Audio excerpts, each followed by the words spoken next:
기도하겠습니다. 하나님 아버지, 인생은 선택의 연속이라는 말이 있듯이 우리는 오늘도 무언가를 선택하며 살아갑니다. 그 선택의 기준이 언제나 하나님의 말씀이었으면 좋겠다는 간절한 바람이 있습니다. 때때로 우리들에게 찾아오는 시험과 유혹, 그리고 속임수의 트릭과 같은 그러한 마귀의 음성에 넘어가지 않도록 도와주시고 하나님의 음성, 하나님의 말씀에 따라 매일 선택할 수 있도록 도와주옵소서. 예수님의 이름으로 기도합니다. 아멘. 네, 오늘은 창세기 14장 17절에서 24절까지입니다. 창세기 14장 17절에서 24절을 같이 읽겠습니다. 아브라함이 그돌라오멜과 그와 함께한 왕들을 쳐부수고 돌아올 때에 소돔 왕이 사회 골짜기 곧 왕의 골짜기로 나와 그를 영접하였고 살렘 왕 멜기세덱이 떡과 포도주를 가지고 나왔으니 그는 지극히 높으신 하나님의 제사장이었더라. 그가 아브라함에게 축복하여 이르되 천지의 주제이시여 지극히 높으신 하나님이여 아브라함에게 복을 주옵소서. 너희 대적을 내 손에 붙이신 지극히 높으신 하나님을 찬송할지로다 하며 아브라함이 그 얻은 것에서 10분의 1을 멜기세덱에게 주었더라. 소돔 왕이 아브라함에게 이르되 사람은 내게 보내고 물품은 내가 가지라. 아브라함이 소돔 왕에게 이르되 천지의 주제이시여 지극히 높으신 하나님 여호와께 내가 손을 들어 맹세하노니 내 말이 내가 아브라함으로 치부하게 하였다 할까하여 내게 속한 것은 실 한 오락이나 들매끈 한 가닥도 내가 가지지 아니하리라. 오직 젊은이들이 먹은 것과 나와 동행한 아넬과 에스골과 마므레의 분깃을 제할지니 그들이 그 분깃을 가질 것이니라. 아멘.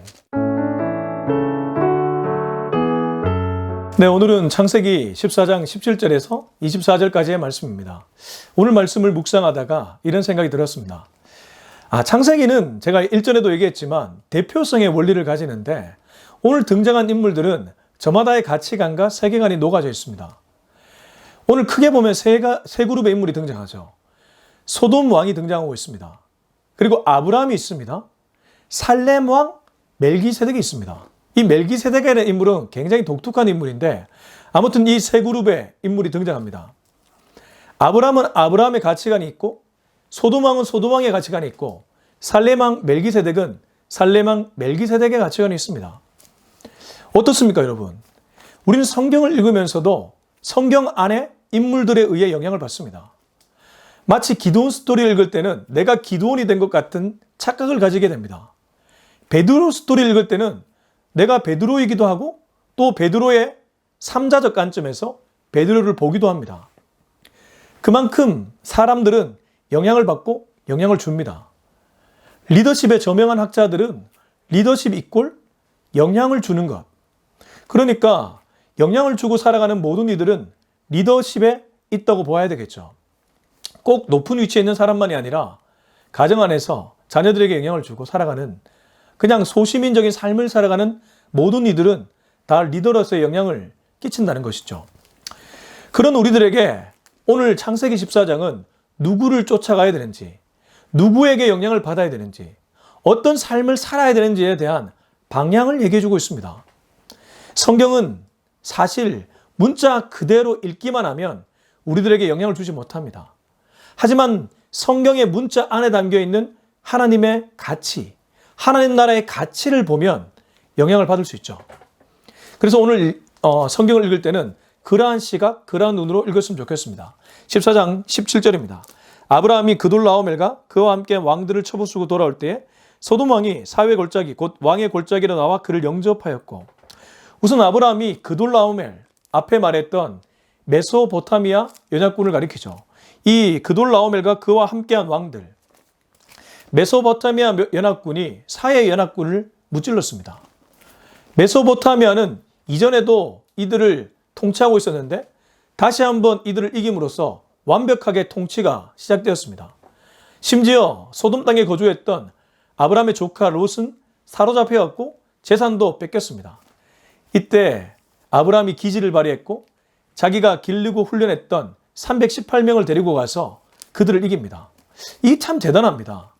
아브라함의 군사가 많지도 않았는데 그 수가 많지도 않았지만 게릴라 작전을 펼쳐서 아마도 이 메소포타미아 연합군을 이긴 게 아닐까 그렇게 추정합니다. 여하튼 그렇게 전쟁에서 승리한 아브라함이 돌아올 때, 전쟁에서 돌아오면 왜 우리가 행렬을 하잖아요. 이때 와서 영접한 사람이 있었다고 합니다. 그 사람이 소돔 왕이었습니다. 한 번 더 읽어보겠습니다. 17절. 아브라함이 그돌라오멜과 그와 함께한 왕들 메소포타미아 연합군을 쳐부수고 돌아올 때에 소돔 왕이 사회의 골짜기 곧 왕의 골짜기로 나와 그를 영접하였고, 자, 소돔 왕은 그 당시에 숨었습니다. 아마 시딤 골짜기 역청 구덩이에 숨었을 것으로 추정됩니다. 목숨을 부지하기 위해 그는 숨었죠. 그리고 아브라함이 가서 무찌르고 돌아올 때 마치 언제 그랬냐는 듯이 나와서 그를 영접합니다. 심지어 그가 영접하는 장소가 왕의 골짜기, 사회 골짜기라는 이름의 이 왕의 골짜기에서 그를 영접하고 있습니다. 내가 왕이라는 것이죠. 여기 영접하는 인물이 한 명 더 있습니다. 이 소돔 왕의 영접하는 모습과 멜기세덱의 영접하는 모습 좀 비교가 됩니다. 18절. 살렘 왕 멜기세덱이 떡과 포도주를 가지고 나왔으니 그는 지극히 높으신 하나님의 제사장이었더라. 소돔 왕은 자기가 왕이기도 했고 왕의 골짜기에서 돌아오는 아브라함을 영접하고 있었는데, 이 살렘 왕, 창세기에 기록된 이 독특한 멜기세덱이라는 인물은 떡과 포도주를 가지고 나왔다고 합니다. 그리고 그에게는 또 다른 수식어가 있었는데 그는 지극히 높으신 하나님의 제사장이었습니다.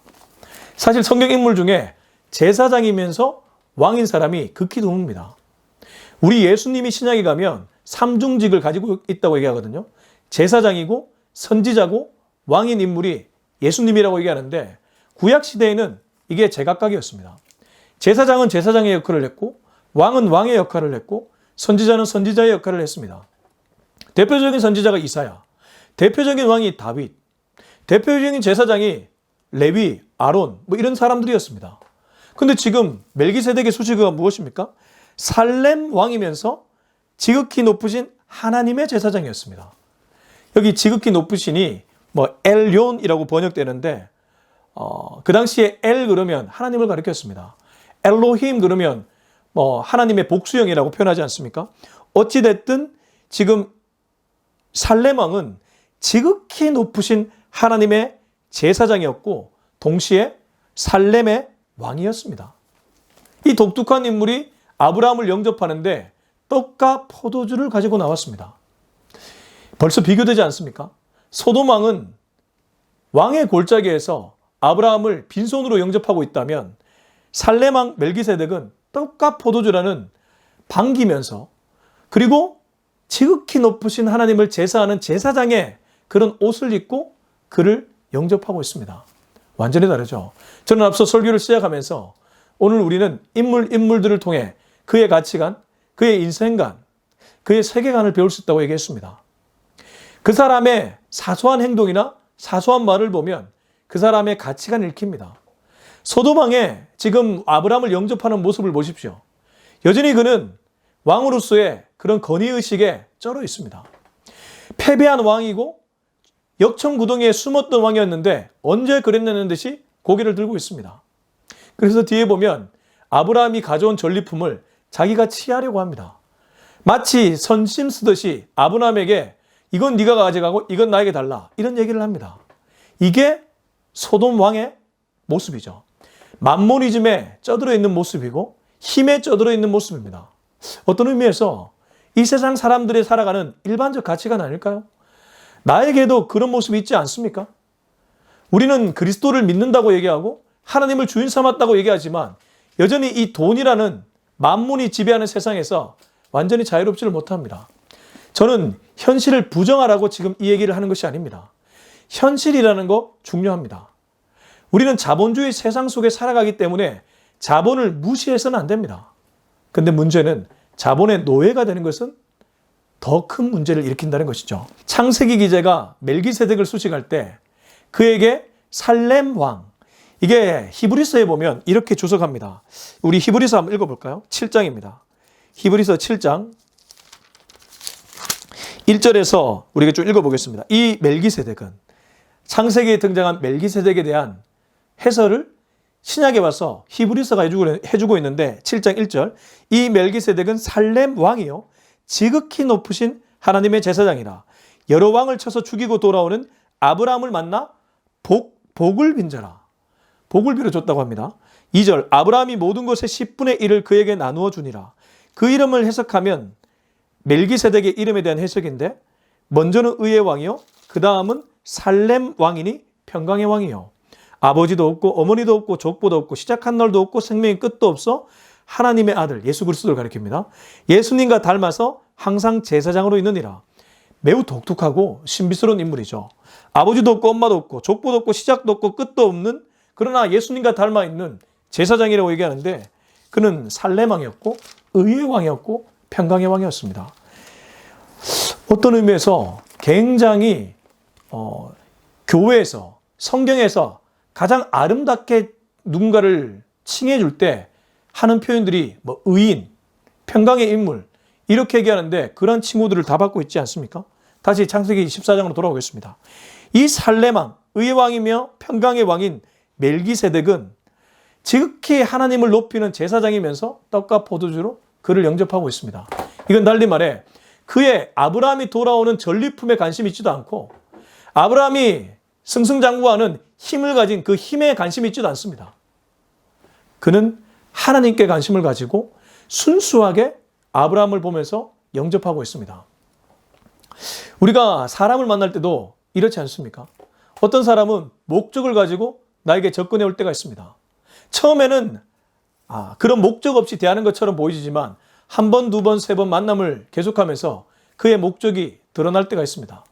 근데 어떤 사람은 정말 순수한 동기로 사심 없이 그 사람을 대할 때가 있습니다. 목회자인 저는 이 말씀을 전하면서 굉장한 찔림이 있습니다.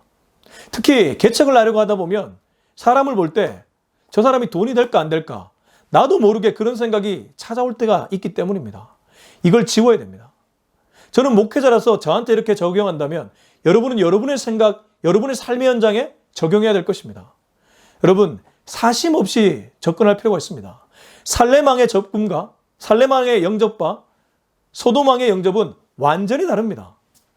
저는 앞서 우리는 이 대표성을 가진 인물들을 통해 영향을 받는다고 했습니다. 둘의 가치관, 둘의 세계관이 어떻습니까? 한쪽은 만모니즘에 쩌들어 있고 한쪽은 하나님께 완전히 매료되어 있습니다. 우리의 답은 명약관화합니다. 누구를 선택해야 될지 이미 정해져 있다는 것이죠. 생각보다 우리가 이 경계선에서 우물쭈물하고 줄다리기 할 때가 많습니다. 그런 우리들에게 다음 구절은 이렇게 얘기합니다. 19절. 그가 아브라함에게 축복하여 이르되 천지의 주제이시여 지극히 높으신 하나님이여 아브라함에게 복을 주옵소서. 자, 이게 살렘 왕 멜기세덱의 특징이고 그의 인생관이 드러나는 구절입니다. 그가 아브라함에게 축복합니다. 아브라함을 통해서 복을 받으려고 하는 것이 아니라 아브라함에게 복을 빌어주고 있습니다. 일반적으로 이 당시 사회 문화로 들어가면 복을 빌어주는 사람이 더 높은 위치에 있었습니다. 지금 그냥 순수하게 현실적으로 자본의 눈으로 접근하면 아브라함이 돈도 더 많고 힘도 더 있습니다. 그렇지 않습니까? 근데 누가 누구를 축복해 주고 있습니까? 멜기세덱이 아브라함을 축복합니다. 아브라함에게 축복하여 이르되 천지의 주제시여 지극히 높으신 하나님이여 아브라함에게 복을 주옵소서. 에이, 그가 제사장이니까 이렇게 할 수 있죠. 아니죠. 제사장이 아브라함의 가진 것을 얻기 위해 축복할 수도 있잖아요. 그런 사심 없이 진심 어리게 하나님을 의식하고 하나님께 아브라함의 영혼을 맡기고 있습니다. 진정한 제사장의 모습입니다. 이게 그의 가치관이요, 그의 인생관이었습니다. 20절. 너희 대적을 내 손에 붙이신 지극히 높으신 하나님을 찬송할지로다 하며 아브라함이 그 얻은 것에서 10분의 1을 멜기세덱에게 주었더라. 이 11조의 프로토타입, 원형이죠. 근데 여기 11조가 나오게 된 경륜을 보십시오. 살렘 왕이 11조 달라고 말 한마디도 하지 않았습니다. 그는 오로지 순수한 마음으로 아브라함을 축복했습니다. 하나님을 찬송하라고 했습니다. 20절 한 번만 더 읽으면 너희 대적을 네 손에 붙이신 지극히 높으신 하나님을 찬송할지로다. 멜기세덱의 마음에는 하나님으로 충만했고 그 하나님을 찬양하라고 아브라함에게 얘기했습니다. 전쟁을 이기게 하신 분이 하나님이란 거죠. 여기서 한 가지 드러나는 것이 있습니다. 멜기세덱의 언어를 통해서 우리가 한 가지 분명하게 알 수 있는 것. 어떻게 318명을 가지고 메소포타미아 연합군, 그 대군을 이겼을까? 하나님이 하셨습니다. 그렇기 때문에 네 대적을 네 손에 붙이신 하나님을 찬양하라고 멜기세덱이 아브라함에게 얘기하고 있습니다. 누가 이 전쟁에 승리를 가져왔는지를 멜기세덱은 정확하게 꿰뚫어 봤습니다. 영적인 눈을 가졌다는 뜻입니다. 여러분, 왜 11조야 됩니까? 11조는 신앙의 고백입니다. 내 손에 주신 것 사실 전부 다 하나님이 허락하셔서 내 손에 있게 된 것입니다. 그러면 우리가 11조를 낸다는 것은 다르게 표현하면 하나님이 주셨음을 신앙으로 고백하는 일입니다. 멜기세덱은 11조를 하라고 한 것이 아니라 네가 전쟁에서 이기고 전리품을 가져오는 것, 이 모든 과정을 가능케 하신 분이 하나님이시다. 하나님을 찬양하라고 했던 것입니다. 그랬더니 아브람, 그 역시 제단에 제사를 드렸던 신앙심이 있었던 인물 아닙니까? 하나님이 고향과 친척과 아버지의 집을 떠나라고 했을 때 말씀을 쫓아갔던 인물 아닙니까? 그 얘기를 딱 듣는데 감동이 바로 옵니다. 그리고 아브라함이 그 얻은 것, 전리품에서 10분의 1을 멜기세덱에게 주었다고 합니다. 11조의 시작이 되었죠. 11조가 어디서 시작되었습니까? 하나님으로부터 시작되었습니다. 하나님이 멜기세덱이라는 인물을 통해 하나님의 전쟁에서 이겼다는 것을 선포하게 하셨고 그 선포가 아브라함의 마음을 감동시켰고 그래서 아브라함은 그 반응으로서 11조를 멜기세덱에게 바치게 된 것입니다. 주인이 하나님이라는 것, 돌려드리는 것, 그런 과정들이 11조에 묻어 있다는 것이죠. 21절입니다. 소돔 왕이 아브라함에게 이르되 사람은 내게 보내고 물품은 네가 가져가라. 자, 찬물을 끼얹죠. 앞에서 멜기세덱과 아브라함은 굉장히 거룩한 모습을 보였다면 소돔 왕은 아주 세속적 가치관으로 접근합니다. 앞에서 왕의 골짜기로 나와 영접했던 그는 그의 모습을 다시 한번 민낯을 보여주는데 21절에 와서 아브라함에게 사람은 내게 보내고 물품은 네가 가져가라. 사람이 재산이란 말이 있지 않습니까? 그는 여전히 사람을 통한 영향력, 사람을 통한 권력에 눈이 멀어 있습니다. 그래서 아브라함에게 사람은 내게 보내고 물품은 네가 가져가라. 마치 선심 쓰는 것 같죠. 근데 아브라함이 이걸 간파했습니다. 그 다음 구절입니다. 22절 아브라함이 소돔 왕에게 이르되 천지의 주제이시여 지극히 높으신 하나님 여호와께 내가 손을 들어 맹세하노니. 그는 하나님을 놓치지 않습니다. 이 모든 과정을 주관하시는 하나님을 놓치지 않고 그 하나님께 맹세하노니 23절 네 말이 내가 아브라함으로 치부하게 하였다 할까하여 내게 속한 것은 실 한 오락이나 들매끈 한 가닥도 내가 가지지 아니하니라. 정말 아브라함이 얼마나 멋진 사람인지를 이 구절이 보여주고 있습니다. 그는 하나님을 의식하면서 하나님의 눈으로 이 사건을 꿰뚫어 봤습니다. 소돔 왕이 지금 하는 말에 밑에 깔려있는 의도를 꿰뚫어 봤다는 것이죠.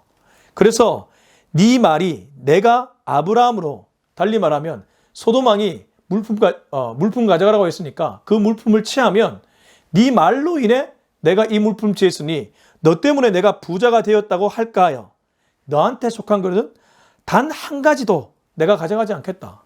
사실 이게 쉬운 일이 아닙니다. 여러분 눈앞에 딱 돈이 있는데 돈을 취하지 않는다는 것, 그게 쉬운 결정 아닙니다. 돈이 가지는 엄청난 힘을 우리 모두가 알고 있지 않습니까?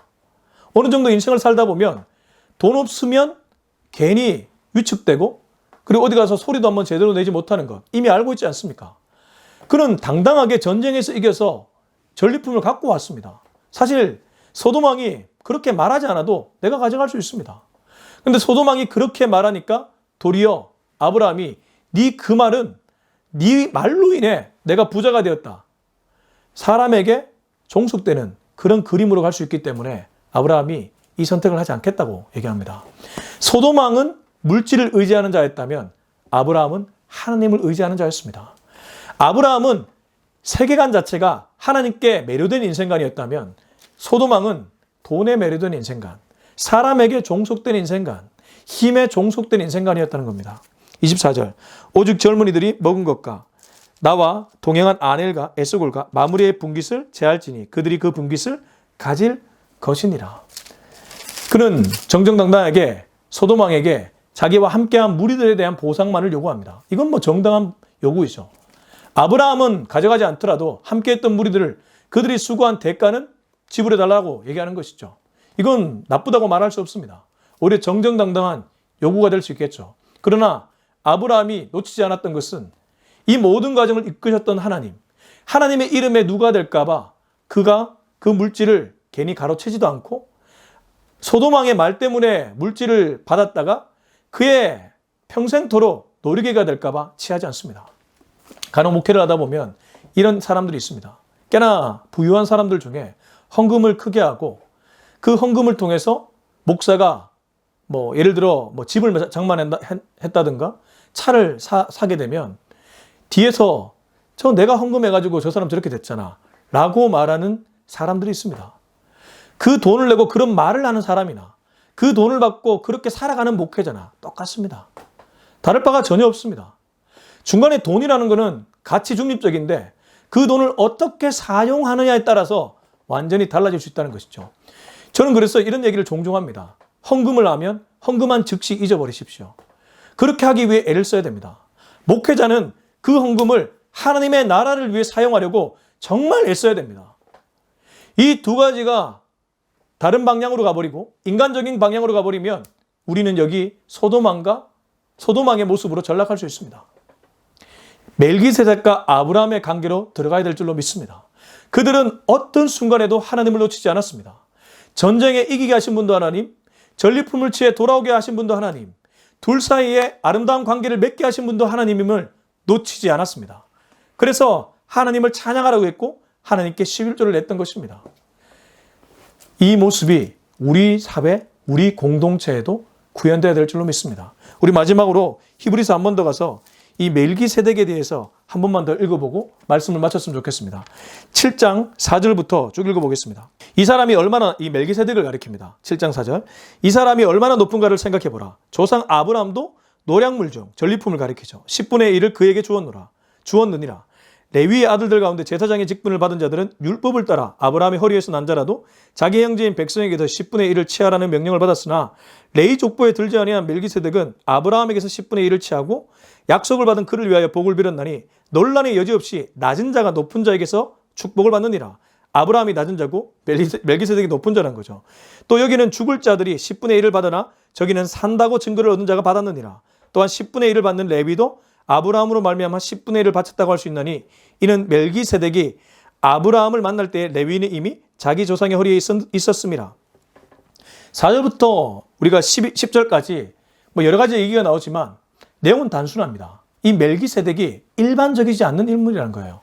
그래서 이 멜기세덱의 반차를 따라 오신 분이 있습니다. 7장 15절부터 17절까지 읽겠습니다. 멜기세덱과 같은 별다른 한 제사장이 일어난 것을 보니 더욱 분명하도다.